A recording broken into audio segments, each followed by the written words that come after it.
Hello, hi అండి. ఈరోజు మా ఇంటి ముందు వేసిన ముగ్గండి.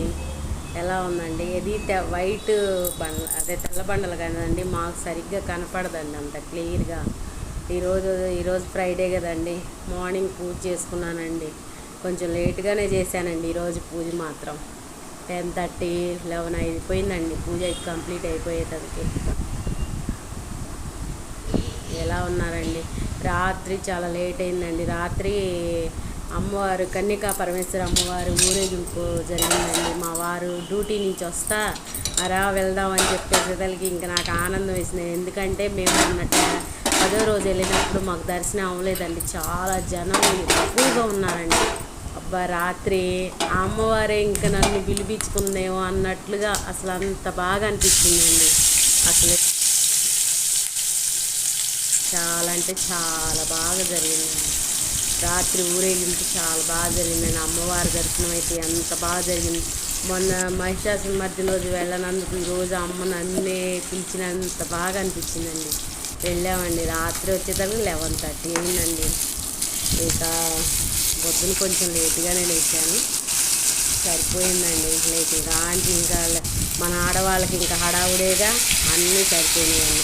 సరిపోయింది, పని సరిపోయింది. ఇంకేంటండి, క్యాబేజీ కర్రీ చేస్తున్నానండి. అందరూ వంటలో అన్నీ అయిపోయినాయండి. లంచ్ టైం కూడా అయిపోయింది. ఇంకేంటండి,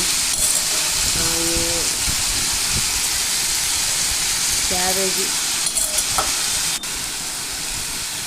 ఈరోజు క్యాబేజీ కర్రీ చేశాను. నిన్న గోంగూర పచ్చడి ఉందండి, అందుకని క్యాబేజీ కర్రీ ఒకటే చేశానండి. ఈరోజు మార్నింగ్ కూడా దేవుని దగ్గర ప్రసాదం ఏం చేయలేదండి. ఫ్రూట్స్ ఉంటే ఫ్రూట్సే పెట్టేసేసానండి. ఇంకేంటండి సంగతులు? ఈ వీడియో కనుక నచ్చితే లైక్ చేయండి, షేర్ చేయండి, కామెంట్ చేయండి, సబ్స్క్రైబ్ చేసుకోండి ప్లీజ్. ఓకేనండి. ఇదిగోండి, మాకు రాత్రి మావారు వస్తుంటే వేరే ఒక అంకులు మహాలక్ష్మి అమ్మవారి గుళ్ళోది లడ్డు ప్రసాదం ఇచ్చారండి.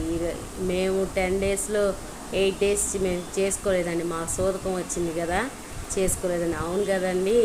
మీకు నిన్న ప్రసాదాలు తెల్లారి తినటం ఇష్టమా, ఆ రోజు తినటం ఇష్టం? ఆ రోజు అసలు తినటానికి టైం ఎక్కడ ఉండిద్దండి. నాకైతే తెల్లారి తింటే భలే ఇష్టం అండి. పూర్ణం, అది పూర్ణం చూసారా, పూర్ణం ఉంటే నేను కర్రీ అయితే ఫినిష్ అయిపోయిందండి. ఇప్పుడేనండి కర్రీ. ఓకే బాయ్ అండి. ఓకే బాయ్ అండి.